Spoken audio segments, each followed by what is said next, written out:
गुरुदेव प्रणाम। प्रणाम। राधे राधे। राधे राधे। मेरे एक नहीं 3 प्रश्न हैं।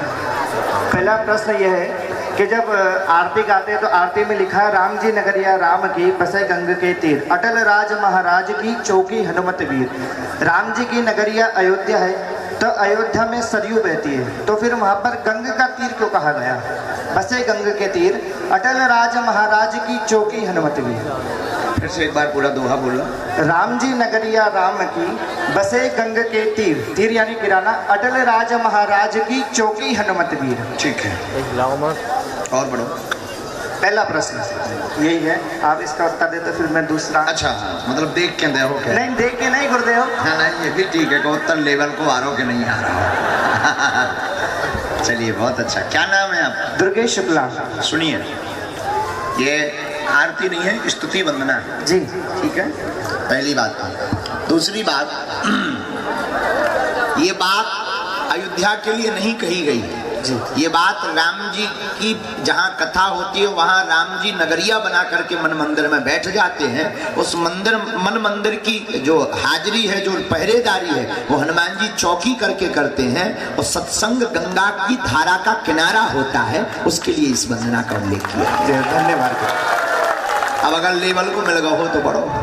दूसरा प्रश्न गुरुदेव ये था, हाँ, जो जगत गुरु होते हैं उनका काम क्या होता है, कर्तव्य क्या है? बड़ा प्रश्न कर दिया यार। ठीक है, और बड़ा। जब पूरे जो हिंदू राष्ट्र को चलाने वाले, जो सनातन को चलाने वाले जो धर्म गुरु होते हैं, या शंकराचार्य जी को मान लो इत्यादि, जो भी गुरुदेव जो बड़े पद पर होते हैं, उनका कार्य होता है पूरे सनातन को चलाने का। तो गुरुदेव जब इनका कार्य सबको चलाने का, तो जिस प्रकार से जब ईद आती है या मुहर्रम आता है तो अफगान में वो फैसला हो जाता है कि आज चांद दिख गया, तो पूरे हिंदुस्तान में ईद इत्यादि जाने लग जाती है। तो ऐसा हमारे सनातन धर्म में क्यों नहीं हो रहा है कि अगर एक ऐसे कुछ पॉइंट बन जाए जहाँ से ये नोटिफिकेशन मिल जाए कि आज के दिन ही होली जलेगी, तो वो सारे सनातनी जलाने लग जाए? प्रश्न बहुत तार्किक, बहुत सुंदर है, क्योंकि गुरुदेव स्वीकार योग्य है। अभी जो होली आई है उसमें किसी ने 6 को बनाया, किसी को 7 को, बड़ी भ्रांति देती है। सुनिए, उसमें हमारे केवल जगत गुरुओं का और शंकराचार्यों की कमी नहीं है, वहाँ तो कमी है ही है। हम लोग भी अपने अपने मतानुसार भावों को, अपने गुरुदेव को या अपने मानने वाले को ही सर्वोसर्वा मान लेते हैं। हम लोगों के मतभेदों के कारण ये भ्रांतियाँ फैलती हैं। हमारे आचार्य, हमारे महापुरुष किसी भी विषय से हम उनके किसी भी वस्तु विषय पर नहीं बोल सकते, और कार्य अधिकार पे बोलने का हमारा अधिकार नहीं है। एक शब्द में इतना कह सकते हैं कि हमारे धर्म के जितने भी आचार्य हैं और हमारे सनातन के भारत में रहने वाले जितने भी लोग शास्त्रीय पद्धति और पंचांग रीति को ही उत्तम माने। कैलेंडर आदि और मोबाइल आदि डिस्टर्ब कर देता है, शंकराचार्य कभी डिस्टर्ब नहीं करते।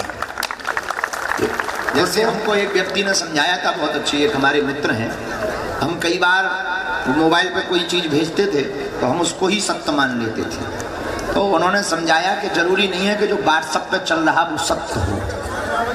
व्हाट्सएप पर तो मन मुताबिक मनमुख भी चलाया जा सकता है, जो शास्त्र में है वही सत्य माना जाए। तो जब तक हमारे भारत के हिंदू वैदिक परंपरा की ओर वापस नहीं लौटेंगे, हम यही तो चिल्ला रहे, पंचांग रीति को पुनः नहीं मानेंगे, पंचांग अनुसार नहीं चलेंगे, तब तक यह एक मत होना असंभव है। क्योंकि केवल एक पंचांग ही ऐसा है जो एक सी ही बात बोलता है, बाकी कैलेंडर और पंचांग दोनों में जमीन आसमान का अंतर है। समझेंगे जी। तीसरा गुरुदेव, गुड़ खाओ, गुड़ खा लीजिए। जैसे गुरुदेव तीसरा प्रश्न ये था, जिस प्रकार से हम लोग सनातनी जो है तो धर्म गुरु की चर्चा को ही मानते हैं, धर्म गुरु की बात को ही सुनते हैं, तो इसमें गुरुदेव आज ये प्रश्न भी मैं करना चाहता हूँ कि व्यास मंच पे जो विदुषियाँ बैठती उसके बारे में आपका क्या कहना है? कुछ भी नहीं। गुरुदेव क्यों? हम बैठे, पटकी देते हैं, बैठो यहीं बैठो। सर,